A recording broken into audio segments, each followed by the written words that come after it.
Hello everyone.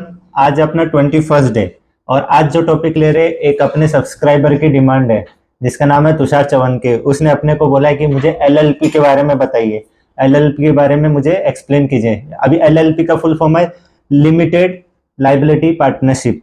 LLP क्या होता है एक्चुअली, आपको मैं ये सिंपल स्टेप में बताने वाला हूँ।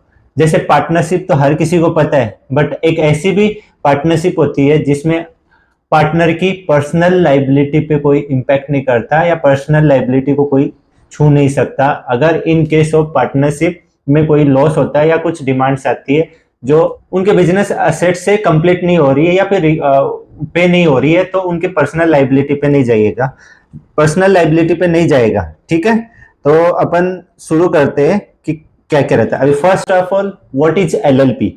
एलएलपी एक आपको अभी स्क्रीन दिखेगा पीछे, उसमें देखो व्हाट इज एलएलपी। ठीक है, एलएलपी एक ऐसा बिजनेस स्ट्रक्चर है जिसमें पार्टनरशिप की फ्लेक्सिबिलिटी मिलती है और प्राइवेट लिमिटेड कंपनी जैसी बेनिफिट रहते हैं।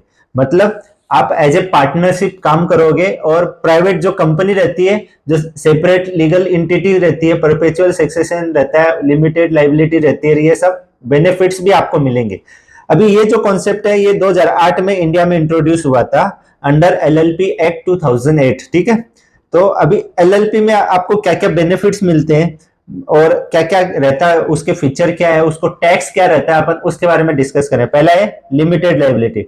नाम से ही आपको समझ गया, अगर बिजनेस में लॉस है हो या लोन डिफॉल्ट हो तो पार्टनर्स की पर्सनल प्रॉपर्टी नहीं जाएगी। समझे जो मैंने अभी पहले बोला। और सिर्फ जितना कैपिटल उन्होंने एलएलपी में इन्वेस्ट किया उतना तक ही जिम्मेदारी होती है उनकी। जितना कैपिटल उन्होंने इन्वेस्ट किया सिर्फ उतने तक की उनकी रिस्पॉन्सिबिलिटी होती है, उसके बाद उनकी कोई रिस्पॉन्सिबिलिटी नहीं रहती, मतलब पर्सनल लाइबिलिटी नहीं जाएगा इन शॉर्ट। ठीक है, दूसरा सेपरेट लीगल एंटिटी। जैसे कंपनी को, प्राइवेट कंपनी, पब्लिक कंपनी को अलग से सेपरेट एंटिटी कंसिडर किया जाता है एज पर लीगल लॉज के हिसाब से, वैसे ही एलएलपी को भी सेम लीगल एंटिटी सेपरेट ही कंसिडर किया जाएगा। मतलब एलएलपी खुद केस कर सकती है या उस पे केस हो सकता है। समझे। दूसरा परपेचुअल सक्सेशन, मतलब पार्टनर आते जाते रहेंगे, एलएलपी चलती रहेगी, जस्ट लाइक कंपनी रहती है। मतलब उसमें डायरेक्टर चेंज होते रहते हैं। ऐसा नहीं है कि कोई गया पार्टनर या फिर कोई किसी की डेथ हो गई तो एलएलपी चलेगी, नहीं। पार्टनरशिप में जैसे चलता है वैसे ही इसमें भी चलेगा। फोर्थ है minimum compliance. Private limited company रहती है, उसके कंप्लायंस कॉस्ट ज्यादा रहती है, उसमें कंप्लायंसेस ज्यादा रहते हैं एमसीएस के, आरओसी के। बट एलएलपी को जैसे पार्टनरशिप रहता है, उससे पार्टनरशिप रहता है वैसे ही रहते हैं। मतलब आपको कंपनी से काफी कम कंप्लायंस कॉस्ट रहेगा। No need to annual general meeting, resolution या हेवी आरओसी फाइलिंग की जरूरत नहीं रहेगी। ठीक है इसमें। दूसरा अभी फिफ्थ पॉइंट जो है टैक्सेशन। टैक्सेशन में जैसे पार्टनरशिप को रहता है flat 30% tax on income, profit में। ठीक है, वैसे एलएलपी को पार्टनरशिप में फर्म जैसा ही ट्रीट किया जाता है। नो डिविडेंड डिस्ट्रीब्यूशन टैक्स और इनकम पे फ्लैट 30% टैक्स लगेगा, जैसे नॉर्मली पार्टनरशिप फर्म को लगता है, सेम एलएलपी को लगने वाला है। रजिस्ट्रेशन प्रोसेस कैसे है एक बार क्विक ओवरव्यू कर लेते हैं। पहला डिन और डीएससी बनवाना होता है पार्टनर्स का। सेकंड स्टेप है नेम रिजर्वेशन करवाना पड़ता है। थर्ड स्टेप है इनकॉर्पोरेशन डॉक्यूमेंट फाइल करते हैं एमसीए में। और फोर्थ हो गया आपका एलएलपी रजिस्टर, आप यहां से काम चालू कर सकते हो।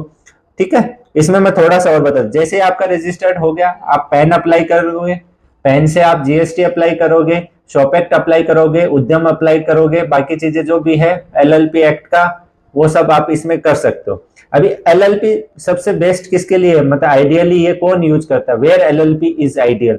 एलएलपी उन लोगों के लिए बेस्ट है जो फ्रीलांसिंग है, प्रोफेशनल्स है, जैसे सीए, लॉयर्स, उनके लिए। ये छोटी बिजनेस रन करते हैं विथ 2 and 3 पार्टनर्स। ठीक है, तो अगर आप अपना बिजनेस स्टार्ट करना चाहते हो और बिना ज्यादा लीगल झंझट के, तो एलएलपी हो सकता है आपके लिए परफेक्ट ऑप्शन।